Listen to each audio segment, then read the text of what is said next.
Allons voir comment nous pouvons connecter plusieurs ordinateurs entre eux grâce à ce logiciel qui s'appelle Philus et qui permet de simuler un réseau informatique. Donc voilà la fenêtre, l'interface très simple de ce logiciel.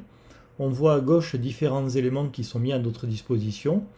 On a un ordinateur sous forme d'unité centrale qu'on utilisera plutôt pour simuler le fonctionnement d'un serveur.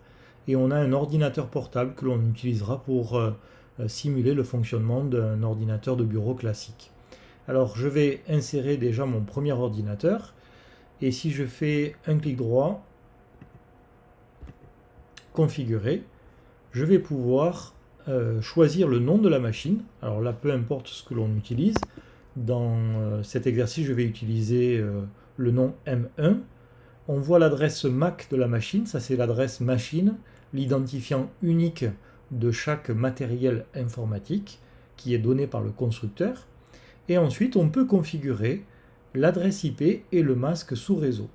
Alors le masque sous réseau, qui a 3 fois 255, nous montre que le réseau, le nom du réseau ou l'identifiant du réseau sera constitué de 3 octets. Alors dans mon exemple, je vais utiliser 192.168.1. Ça, c'est l'identifiant de mon réseau. Et comme j'ai une première machine, eh bien, je vais donner le numéro 1 à la première machine, d'où mon adresse IP 192.168.1.1. Voilà pour ma première machine. Je vais insérer une deuxième machine et de la même manière, je vais faire un clic droit configurer. Je vais l'appeler M2 pour la cohérence et pour qu'elle soit dans le même réseau, indispensable pour que deux machines puissent communiquer. Donc même réseau 192.168.1 et je vais donner l'adresse IP .2 pour cette machine. Pour que ces deux ordinateurs communiquent entre eux, il faut les relier. Alors ici, j'ai qu'une possibilité, c'est de mettre un câble filaire, mais bien évidemment, deux machines sur un réseau peuvent communiquer aussi sans fil en Wi-Fi. Pour pouvoir maintenant vérifier s'il y a communication entre ces deux machines, je vais passer en mode simulation en cliquant sur le triangle vert. Et là, si je fais un double clic sur la machine, je vais ouvrir le bureau de cette machine, c'est-à-dire l'écran. Et là, je peux installer un logiciel, par exemple ligne de commande, qui va me permettre de saisir des lignes de commande et de voir si je peux communiquer avec l'autre ordinateur. Alors d'abord, je vois dans les fonctions qui me sont proposées qu'il existe l'ipconfig qui affiche les paramètres de la machine. Alors je tape ipconfig,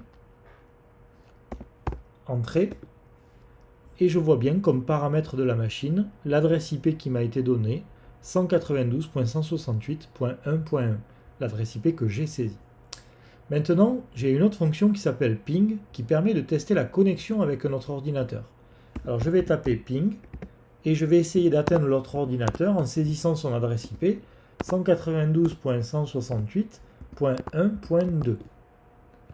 Et là, que se passe-t-il ? Eh bien, on voit d'ailleurs le fil qui change de couleur. Il y a communication. Le premier ordinateur envoie des paquets au deuxième ordinateur et on voit que 4 paquets ont été transmis, 4 paquets reçus et donc aucun paquet n'a été perdu. Il y a une bonne communication entre ces deux ordinateurs. Si maintenant je veux rajouter un troisième ordinateur, alors je ferme et je reviens en mode édition, c'est le marteau. Je vais rajouter un troisième ordinateur. Donc suivant la même logique, je vais le configurer, je vais l'appeler M3 et je vais me mettre dans le même réseau. Et cette fois-ci, je vais donc l'identifier en terminant l'adresse IP par .3. Je vais maintenant prendre un câble et relier ma troisième machine à l'autre ordinateur. Et je vois qu'il n'y a plus de connecteur disponible. En réalité, chaque ordinateur n'a qu'une seule carte réseau et ne peut pas relier deux fils. Alors, pour cela, il existe un matériel qui s'appelle un switch qui va permettre de relier plusieurs ordinateurs sur un même réseau. Alors, je vais supprimer le câble en faisant un clic droit, supprimer le câble, et je vais relier chacun des ordinateurs au switch.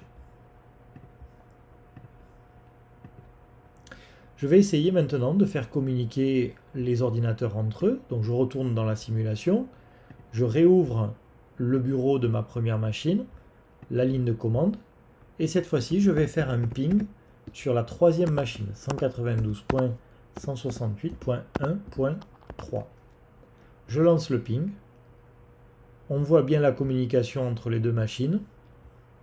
Et on voit ici que tous les paquets ont été transmis, aucun ont été reçus. Je reviens dans le mode édition, je vais changer le paramétrage de ma machine 3 et je vais changer l'identifiant du réseau, 192.168.0.3. Je reviens en simulation, je reviens sur ma machine 1 et je vais essayer de faire la même chose que tout à l'heure. Je vais de nouveau faire un ping, donc de la machine 192.168.0, cette fois-ci, .3. Et là, je vois que la destination est inaccessible. C'est-à-dire que deux machines ne peuvent pas communiquer si elles ne sont pas sur le même réseau, c'est-à-dire si elles ne sont pas sur le même adressage du même réseau.